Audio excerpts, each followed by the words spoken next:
obviously a lot of people these days aren't even getting that far because they're meeting people on dating apps. Yeah. And so you're swiping away. You might get into a conversation with 2 or 3 people. First of all, let's talk about this. You're not matching with anyone. Like no one, it doesn't feel like it's going that well. What do you say to men and women who feel like they've been rejected a few too many times and they're losing that faith and ability to feel that there is someone out there for them? Just to be careful on, are you actually not matching or are you disliking who you're matching with? Sometimes what's happened is because of social media and because of dating apps, we enter relationships with almost like a double standard or a sense of comparison of comparing people to our algorithms. We're saying, well, if he's not the dream guy or if she's not the dream girl, if he's not a high value man and she's not a high value woman, we start to look at our matches with a level of like distaste. When sometimes the better thing to do is look at the people who are matching with you and try and see, are they actually that bad?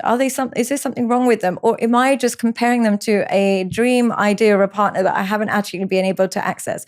I always just think the more you like the person you are, the higher your self-esteem, the more you like people who like you.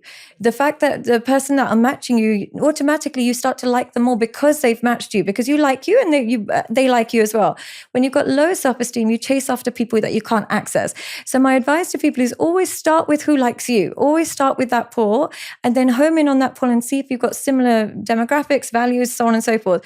But where people go wrong is they glorify the people that they're not matching with and wanting a love that they've never been able to access, and then comparing who they do get matched with these alternatives that aren't really real. So the better thing is to focus on who does and maybe adapt your standards to those people who are actually invested in you. It's so true. And I feel like what I'm thinking people are going to say is, well, why do I have to settle?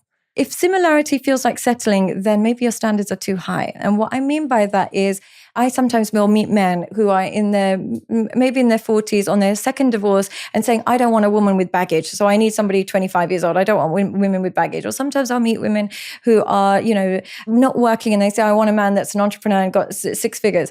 But I always just say, shouldn't you be looking for someone similar to you? And if similar to you starts to feel like you're settling, then maybe your standards are a bit inflated. If what you're bringing to the table and what you're receiving, if you're asking for that, you're not asking for too much. But if you're asking for people to fill the gaps in your self-worth, maybe you do need to adapt your standards a little bit. So ask yourself, does similarity feel like settling? If it does, then maybe we need to work on ourselves to be able to access people that we're actually craving. Yeah, it's so much of what you're talking about is just having awareness and honesty. I know. Like there's such a need to be honest with ourselves. And it's getting harder to become honest with ourselves because we are bombarded with advice from TikToks and advice from, people that are giving advice about never settle, you're somebody's dream girl, or this is a high value woman.